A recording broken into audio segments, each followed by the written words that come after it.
오늘이 이제 3월 26일이잖아요. 1909년에 안중근 의사가 이제 10월 26일 날 이토 히로부미를 저격했잖아요. 1910년 3월 26일, 바로 오늘이죠. 오늘이 바로 안중근 의사가 돌아가신 지 110주년이 되는 날입니다. 110주년. 또 좀 안타깝게도 오늘이 천안함이 있었던 지 10주기가 되는 그런 해입니다.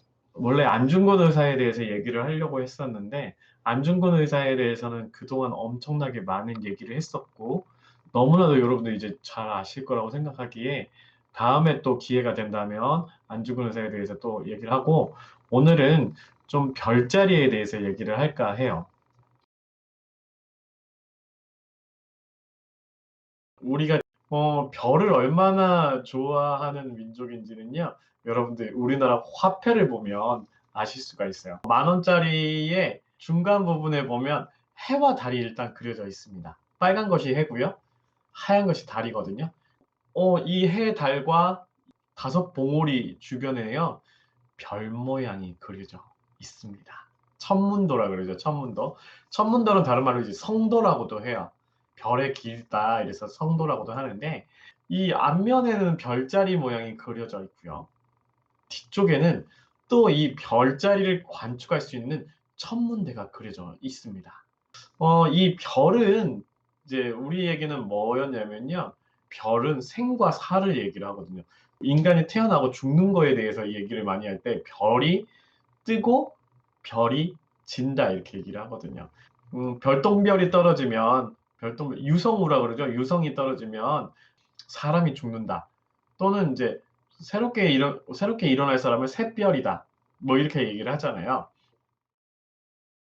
우리가 이 별에 대해서 언제적부터 관심이 많았냐면 청동기 시대 이전부터 이 관심이 많았다는 거예요. 청동기 시대 때 보면, 청동기 시대 때 이제 대표적인 무덤이 고인돌이잖아요. 고인돌. 최근에 이 청동기 시대 때 발견되는 고인돌에서요, 원형으로 된 별자리들이 굉장히 많이 나타나고 있어요. 경상남도에 가면 함안이라든지 고성이라든지 뭐 이런 지역에서도 많이 나타나고 있고요. 처음에는 이게 구멍이 나 있어서 이게 구멍이 아닐까 이랬는데, 이게 나중에 보니까 규칙적으로 이렇게 있고요, 모양을 이루더라는 거예요. 아, 이게 사람들이 그냥 그린 그림이 아니라 뭔가 의식적으로 그린 그림이다 이렇게 생각을 하신 거예요. 그래가지고 이게 청동기 시대 때부터 우리나라 사람들이 별자리에 대해서 관심이 많았다라는 거, 이런 얘기를 많이 했었거든요. 이 별자리는 생과 사도 나타내지만 또 하나는 뭐냐면요, 청동기 시대 때부터 나타나는 우리나라의 특징. 자, 신석기 시대 때는 사람들이 밭농사 위주의 삶을 살았어요. 청동기 시대가 되면은 사람들이 이제 밭에서 떠나서 논에 더 슬슬슬슬 이제 자리 잡기 시작합니다. 물론 밭농사도 이루어지죠. 그러면서 농사하고 이 천문 관측, 하늘의 별, 해, 달, 이런 거에 관심이 좀 많았어요. 이런 것들은 계속적으로 이어져 가지고 조선시대까지도 계속적으로 이어집니다. 고인돌에 보니까 이렇게 점이 뭐 북두칠성을 나타내기도 하고, 예전에 이제 저도 이제 조사하는 것 중에 들어본 얘기 중에 하나인데, 이건 제가 특이하다고 할 수가 있는데, 사람이 태어날 때 일곱 개의 북두칠성을 가지고 오고, 갈 때도 별과 같이 간다 그래서 죽은 사람 무덤 위에다가 이제 칠성판이라 그래서, 칠성판, 북두칠성 같이 일곱 배의 별을 그려줬다고 해요. 우리 이제 그런 것들이 좀 남아있는 것 중에 하나가, 북두칠성에서 이제 별을 관장하고 인간 세계에 내려와서 인간 세계를 주관하는 그런 신이 하나 있는데, 여러분들 이제 들어보셨어요? 삼신할매 얘기 들었었죠? 그런 삼신할매 얘기도 있었고요. 절에 가면 이런 북두칠성이라든지 별에 대한 얘기를 다루고 있는 정각이 있어요. 칠성각이라고 합니다. 칠성각. 칠성각을 보면서 우리가 알 수 있는 게, 불교 안에 민간 신앙도 같이 들어가 있다는 거예요. 청동기 시대를 거치고 이제 고구려로 이제 넘어가는데, 삼국 시대 중에서도 이제 가장 어 이제 또 별에 관심이 많았던 것 중에 하나가 바로 고구려였어요. 고구려. 고구려에서는 이제 해와 달을 주제로 하는 그림들이 많았거든요. 거기에 또 하나 더 붙여서 별을 그리는 그림들도 많았어요. 이걸 우리가 뭐라 그러냐면 1월 성수도라 그래요. 하늘에 해와 달, 별을 이렇게 그리는 그림들이 좀 많은. 이 고구려에서는 또 특히 또 나타난 것 중에 하나는 견우직녀. 견우직녀 알죠? 하늘의 별 중에도 이제 견우자리, 직녀자리, 견우성, 직녀성 이런 게 있잖아요. 그 견우하고 직녀의 그림을 이제 고분벽화에다 막 그려놔요. 천문도라는 거를 이제 조선시대 때 이제 막 그리기 시작하지만 그 바탕이 된 건 언제였냐면요. 고구려였어요. 고구려 그림을 바탕으로 해가지고 요거를 이제 나중에 그렸다고 하거든요. 고구려의 천문도가요. 나중에 대동강변에서 사라졌다는 얘기가 있었는데 어찌어찌 돼가지고 어떤 분이 대동강변에서 사라졌다는 그 탁본을 구해가지고 그 탁본을 주제로 해서 또 새롭게 이제 그림을 그린 게 나중에 조선시대 때 나오는 천상열차 분야지도입니다. 나중에 또 얘기를 할 거예요. 우리가 이제 고구려 고분벽화 하면은 대표적으로 또 나타나는 것 중에 하나가 뭐냐면 바로 사신도예요. 사신도. 이 사신도도 재밌는 것 중에 하나는 뭐냐면 내 방위를 지키는 신들이 있잖아요. 동서남북을 지키는 신들이 있는데 동쪽을 지키는 신이 이제 청룡이에요. 청룡. 이 청룡은 이제 봄을 나타내는 대표적인 동물이고 동쪽을 지키는 7개의 별이 관장하는 거예요. 동쪽의 7개의 별. 동쪽에는 이제 7개의 별 중에 이제 뭘 이제 많이 이제 관장하는 거냐면요. 7개 별 중에는요. 처녀자리, 천칭, 전갈, 그다음에 검은고자리 이런 동쪽에 빛나는 7개의 별을 관장하는 게 바로 청룡이고요. 북쪽은 잘 알다시피 현무잖아요.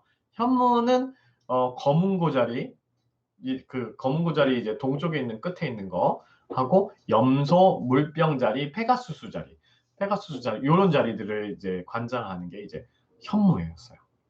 7개 가거든요. 서쪽은 이제 잘 알다시피 백호가 이제 관장을 하는데 백호는 이제 그 안드로메다라고 들어보셨죠? 안드로메다, 그다음에 염소 자리, 양 자리, 황소 자리, 오리온 자리 뭐 이런 자리들을 관장하는 신이에요. 요게 이제 우리가 별자리 과학 시간에서만 들어봤었는데 이런 것들을 관장하는 신이 사신도였다니.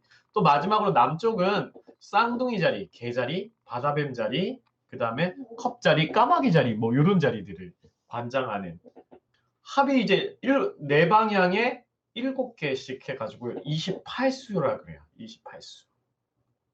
하늘에는 기본적으로 28개의 별들이 떠서 세상에 이제 비추고 있다. 이런 얘기를 우리 동양사에서는 얘기하고 있거든요. 그래서 이걸 28수 또는 28숙이라 그래요. 이런 것들이 나중에까지도 계속 연결돼 갔거든요. 그리고 이제 요 그 고구려가 이제 건국신화에 보면 이제 주몽의 이제 외할아버지가 하백이에요. 하백은 이제 물을 관장하기도 하는데 태양광명의 신이라고도 합니다. 그리고 또 아버지와 할아버지는 해모수 이제 해부로 뭐 이렇게 얘기를 하는데 해모수 할 때 이 해자가요. 그 해를 가까이 하는 사람이란 뜻도 가지고 있다 그래요. 그러니까 굉장히 이 고구려라는 나라는 우주 관측이라든지 태양이라든지 달이라든지 별에 대해서 굉장히 관심이 많았어요. 경주에 꼭 가면 신라 시대 때 대표적인 이제 건축물 중에 하나잖아요. 첨성대.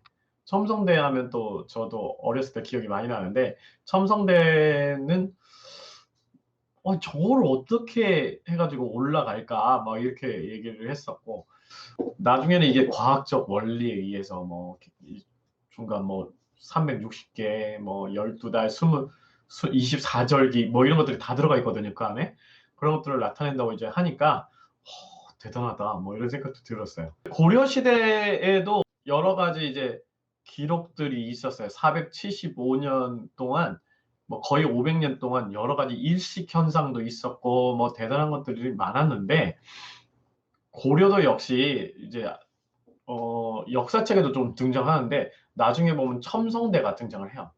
고려 시대 때 첨성대는 신라시대 첨성대에 비하면 굉장히 단조로워요.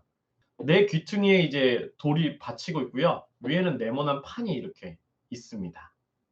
이거 참 신라시대 때 첨성대 보다가 이제 개성 만월대에 있는 첨성대를 여러분이 보신다면 굉장히 실망하실 수도 있을 것 같아요. 규모면이라든지 이런 것들이 좀 차이가 있거든요. 고려시대 때의 별자리에 대한 생각을 이제 우리가 어떻게 알 수가 있냐면 보스턴 박물관에 소장되어 있는 우리 유물을 통해서 알 수가 있는데요. 치성광물 열애 왕림도라는 탱화가 있어요. 탱화. 탱화는 절이나 이런 데 가시면 사원에 가시면 뒤에다 막 걸어 놓잖아요. 걸어 놓은 걸 불화 탱화라고 해요. 치성광물 열애 왕림도를 여러분들 보시면요. 특이한 게 하나 있습니다. 바로 이제 중앙에 요렇게 치성광물이 중앙에 이제 자리를 하게 되는데요. 이 중앙에 있는 치성광은요. 고려시대 때 뭐라고 표현됐냐면 바로 북극성을 얘기합니다. 우리 기준이 되고 변하지 않는 이 기준점이 되는 북극성이고요. 그 주변에는 달과 해를 관장하는 사람들이 있고요.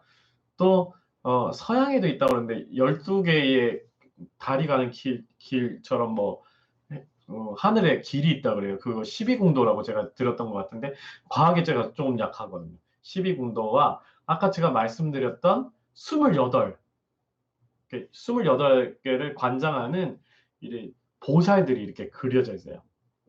그래서 이게 대표적인 이제 고려의 천문 관측에 대한 대표적인 걸 나타내는 것들인데 고구려도 그랬고 고려도 그랬고 28개의 별에 대해서는 변함이 없었어요.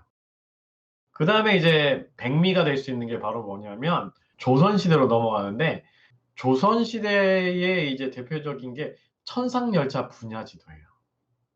천상열차 분야지도. 천상열차 분야지도는 천상의 세계를 차로 일단 나누고요. 분야, 사람들에게 나눠줬다는 그런 얘기입니다. 요게 대단한 것 중에 하나는 당시 조선시대 때 이 그림을 그려가지고 사람들한테 이제 만들기 시켰단 말이에요. 이거를 또 계산하고 굉장히 짜임새 있는 구성이었어요. 참여했던 사람이 12명의 신하가 참여했는데 대표적인 사람이 이제 권근이라는 사람이에요. 권근, 유방택 뭐 이런 사람들인데 한 사람은 이제 글을 쓰고 유방택 같은 사람은 이제 천문에 대한 계산을 이거를 다 계산을 해가지고 고구려 시대 때 그려졌던 그림이라든지 이런 걸 좀 비교를 해보니까 약간의 미묘한 차이가 있었대요. 그래서 조선시대 때 이거를 다시 한번 재해석해서 다시 그린 그림이 천상열차 분야지도거든요. 12등분을 해가지고 이렇게 나타내고 있고요. 상계, 중계, 하계 뭐 이런 식으로 나타내는데 천상세계랑 그다음에 그 밑에 세계, 그다음에 중간에 있는데 중간에는 또 다른 원이 또 있어요. 뭐 그 원이 이제 동심원을 구조로 해가지고 세 개가 그려져 있는데 하나는 자미원이라고 그러고요. 하나는 태미원, 그다음에 하나는 천시원이라고 합니다. 천시원이라고 하죠. 자미원 같은 경우에는 그 좀 높은 관리들이 있는 곳이고요. 곳이고 태미원 같은 경우는 관리들이 일을 하는 공간이고 천시원 같은 경우에는 민간인들이라든지 시장까지도 갖춰져 있는 그런 시설이었어요. 이 중간중간에는 이 별자리에 대한 한자로서 다 새겨놨고요. 중간에 지름이 76cm 정도 되는데 거기에 진짜 조밀하게 많이 적혀져 있어요. 여기에 그려져 있는 게 295개의 별자리하고요. 무려 1500개에 이르는 별이 그려져 있어요. 물론 이게 이제 우리나라께 이제 1395년이니까 14세기 말 정도에 만들어진 건데 중국에도 이제 천문도가 있었어요. 순우 천문도라고 제가 들었던 것 같은데 1200년도에 만들어졌으니까 고려시대 때 우리나라 고려시대 때 만들어진 건데 우리나라보다 한 거의 200년 정도 앞서고 있는 거죠. 우리나라께 더 좀 천상열차 분야지도가 그 순우 천문도에 비해서 좀 인용을 한 부분도 있어요. 조금 더 세밀하고 빛의 밝기에 따라 가지고요. 이 별자리의 빛이 크게 빛나고 밝은 것들은 큰 글씨로 썼다 그래요. 빛이 좀 약하고 그런 것들은 글씨를 좀 작게 표현해서 이 사람들이 딱 눈으로 봤을 때, 아, 얘는 빛이 많이 나는 밝게 빛나는 이런 거구나. 얘는 작으면서 좀 작게 빛나는 그런 별자리구나. 이렇게 아실 수가 있었대요. 천상열차 분야 지도를 그렸던 관리들은요. 조선시대 때 1등 공신, 개국 공신, 최고의 공신으로 혜택을 주려고 했는데 끝까지 이제 거부했다 그래요. 자기들의 삶을 그냥 살았고 12명이 참가했는데 거의 뭐 3명 정도만 이름이 밝혀졌고 나머지 사람들은 그냥 유야무야 있었다고만 얘기 전해주고 막 그랬다고 합니다. 이 천상열차 분야 지도라든지 이런 그림이요. 여러분들 어디 가시면 보실 수가 있냐면 서울에 가시면 경복궁에 고궁박물관이 있어요. 고궁박물관에 지하로 내려가시면 조선시대 때 타던 왕들의 차도 볼 수가 있거든요. 어차라고 해요. 어차도 있고 물시계, 자경루도 거기 있어요. 이 자경루를 보러 가는 그 앞쪽에 바로 천상열차 분야지도 또는 이 천문도들이 그려져 있는데 어디에 새겨져 있냐면 돌에 새겨져 있어요.